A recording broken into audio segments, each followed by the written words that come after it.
Hello guys, welcome back to my channel. আশা করি সবাই খুব ভালো আছো। আমি খুব ভালো আছি। তো আমার চ্যানেলে সবাইকে ওয়েলকাম জানাই। তো সবাইকে জানাই শুভ দুপুর। তো দেখো, দুপুরবেলা রান্না করতে বসে পড়েছি। আজকে ইলিশ বাবা নিয়ে এসেছে ইলিশ মাছ। ইলিশ মাছের পিসগুলো দেখো খুব সুন্দর করে কেটে দিয়েছে।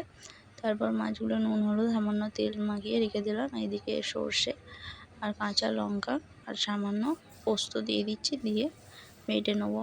পেস্ট তৈরি করবো মশলার একটা। তারপর সর্ষে ইলিশ বানাবো। তো তোমরাও কে কে সর্ষে ইলিশ খেতে ভালোবাসো কমেন্টে জানো। আর এই বর্ষাকাল মানেই তো ইলিশ। ইলিশ এমনিই ভালো লাগে, আর বর্ষাকালে আলাদাই একটা ইলিশের স্বাদ।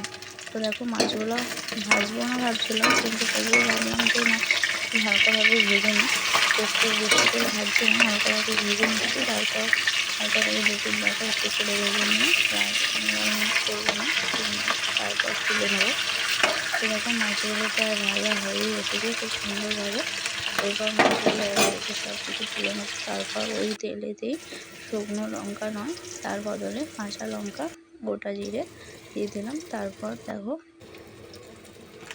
এখানে পেস্টটাতে সর্ষের তেল দিয়ে দিলাম। সর্ষের তেলটা দিয়ে পেস্টটা দিয়ে দিলাম, কড়াইতে ভালোভাবে কষিয়ে নেবো।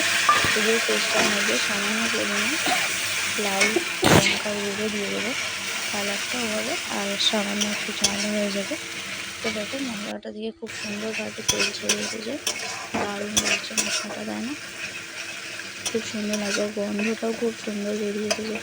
আর রান্নাতে তো মশলা দেওয়া জলের স্বাদই আলাদা, আরও স্বাদ বাড়িয়ে দেয়। তো দেখো, এরপরে মশলাটা কষানো আছে, সামান্য পরিমাণ লঙ্কার গুঁড়ো দিয়ে দিচ্ছি।